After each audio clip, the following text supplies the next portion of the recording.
17 বছর আইপিএল শুরু হয়েছিল সেই 2008-এ। তারপর কেটে গেছে 17টা বছর। এই 17টা বছরে আরসিবি নিজেদের সবটা দিয়েছে। প্রত্যেকবার নতুন নতুন স্বপ্ন, নতুন নতুন লড়াই, কিন্তু দিনের শেষে প্রত্যেকবার সেই এক পরিচিত দৃশ্য, খালি হাতে বাড়ি ফেরা। কিন্তু কথায় আছে না, you can love or you can hate, but you can't ignore.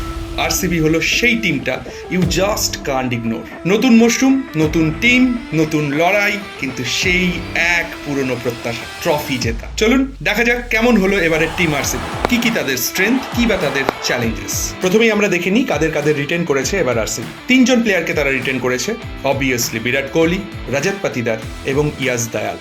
আরসিবির টিমে এবার 4জন পিওর ব্যাটসম্যান রয়েছে, বিরাট কোহলি, রজত পাতিদার, দেবদত্ত পাডিক্কল, স্বস্তিক চিকারা। অলরাউন্ডার রয়েছে 7জন, Liam Livingstone, Krunal Pandya, Tim David, Jacob Bethell, Romario Shepherd, Swapnil Singh, Manoj ভান্ডাগে।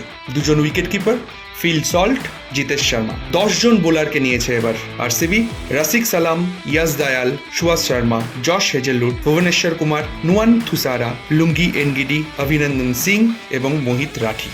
চলুন দেখা যাক ঠিক কি স্ট্রেংথ নিয়ে এবার টুর্নামেন্ট শুরু করবে আরসিবি। প্রথম, বিরাট কোহলি। ইনফর্ম বিরাট কোহলি গতবারের orange cap winner, T20 world cup জিতেছে, কিছুদিন আগেই চ্যাম্পিয়ন্স ট্রফি জিতেছে। ইনফর্ম বিরাট কোহলি যে কতটা ভয়ানক হতে পারে যে কোনো টিমের জন্য, তা আমরা অতীত ঘাটলেই জানতে পারি। 2 নম্বর strength, explosive batting line up. কে নেই? Virat Kohli, Phil Salt, Liam Livingstone, Tim David, সবার টি20 স্ট্রাইক রেট 150-র ওপরে। এই 4জনের মধ্যে কোনো একজন যদি একদিন দাঁড়িয়ে যায়, যেই অপোনেন্ট হোক না কেন, ধুলিস্যাৎ করে ছেড়ে দেবে। থার্ড, আরসিবির opening pair, Virat Kohli, Phil Salt. Oh my goodness, গত বছর এই দুজনই তাদের রেসপেক্টিভ টিমের হয়ে ওপেন করেছিল।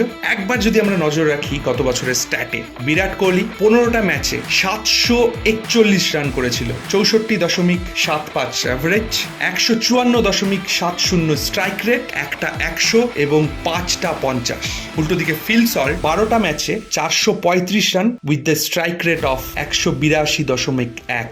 এই দুজন যদি কোনো একদিন একসাথে 10 ওভার দাঁড়িয়ে যায়, কোথায় গিয়ে রানটা ঠেকবে? চলুন এবার আলোচনা করা যাক কি চ্যালেঞ্জেস এবার আরসিবি কে ফেস করতে হতে পারে। রবীন্দ্রনাথ ছোট গল্প নিয়ে একটা লেখা লিখেছিল না, যে শেষ হয়েও হইল না শেষ। প্রত্যেকবার টিম গড়ার পর আরসিবি কে দেখে এটাই মনে হয় যে কমপ্লিট হয়েও যেন কমপ্লিট হলো না। যে সমস্ত চ্যালেঞ্জেস গুলো আরসিবি ফেস করবে, তার মধ্যে প্রথম হলো আরসিবি 23 জনের স্কোয়াডে মাত্র 1জন বাঁহাতি ব্যাটসম্যান। ভারতের যে মাঠগুলিতে খেলা হবে তার অধিকাংশ মাঠেই দুপাশের বাউন্ডারির দূরত্ব সমান নয়, কোনো একদিকে বড় তো অন্যদিকে ছোট। Left hand right hand combination এই ধরনের মাঠে খুবই কার্যকরী হয়, যা থেকে আরসিবি বঞ্চিত হবে। দ্বিতীয় চ্যালেঞ্জ, আরসিবির নতুন অধিনায়ক। আরসিবি এবার তাদের অধিনায়ক বেছেছে রজত পাতিদারকে, একজন ফার্স্ট ক্লাস ক্রিকেটার, আরসিবির মতো টিমের ক্যাপ্টেন।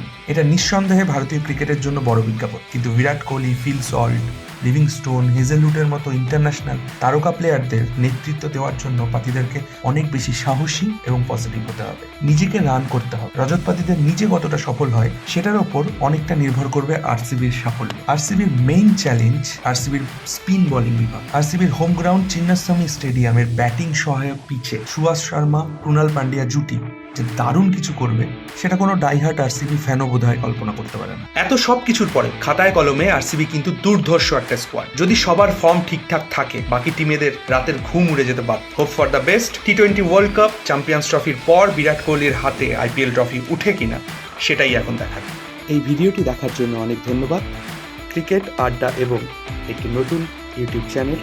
যদি আমাদের কাজ আপনাদের ভালো লাগে, আমাদের উৎসাহিত করতে দয়া করে চ্যানেলটি সাবস্ক্রাইব করবেন, লাইক করবেন, শেয়ার করবেন এবং ডান দিকে থাকা নোটিফিকেশন বেলটি টিং টং করে বাজিয়ে দেবেন। থ্যাংক ইউ, দেখা হচ্ছে পরের ভিডিও।